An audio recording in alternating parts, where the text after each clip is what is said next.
reportage.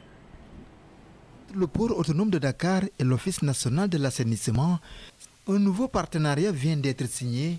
Il s'agit d'un protocole d'accord en relation directe avec le projet de dépollution de la baie de Hann. Aujourd'hui, la cérémonie qui nous réunit revêt un caractère exceptionnel au regard de ce que l'environnement, les questions environnementales et d'assainissement dans le processus de développement économique et social occupent pour nos pays. Donc, conscient de ces enjeux que le port autonome de Dakar avait conduit des études dont l'objectif est de proposer un schéma de restructuration du réseau d'assainissement du port autonome de Dakar et du bassin versant du canal 5.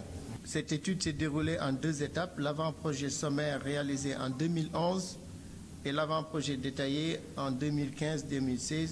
Il est heureux de noter que la mise en œuvre de ce projet va contribuer à atténuer la pollution sur la baie de Hann qui faisait partie des plus belles plages du monde. Pour nous, habitants des zones de Castor, Derklé, Dieuppeul, Liberté 5, Grand Yoff, Frère Yala, nous avions en son temps pu bénéficier de cette plage, de moments de détente, de baignade. Ce protocole d'accord est apprécié à sa juste valeur par les autorités de l'ONAS. Le port de Dakar est la porte et la vitrine du Sénégal.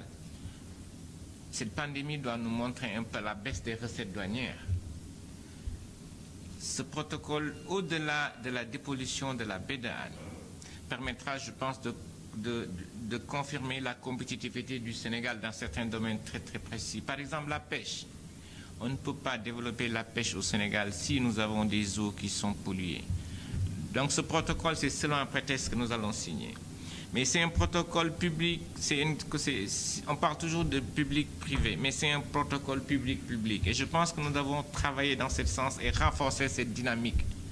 Nous travaillons avec les mêmes ressources de l'État du Sénégal et je pense que c'est une façon de les optimiser. Aujourd'hui, la direction du port autonome de Dakar et celle de l'ONAS se disent déterminées à mener ensemble le combat afin de donner à la baie de Hann son lustre d'antan et relever aussi les défis en matière d'assainissement et la prise en compte des aspects environnementaux.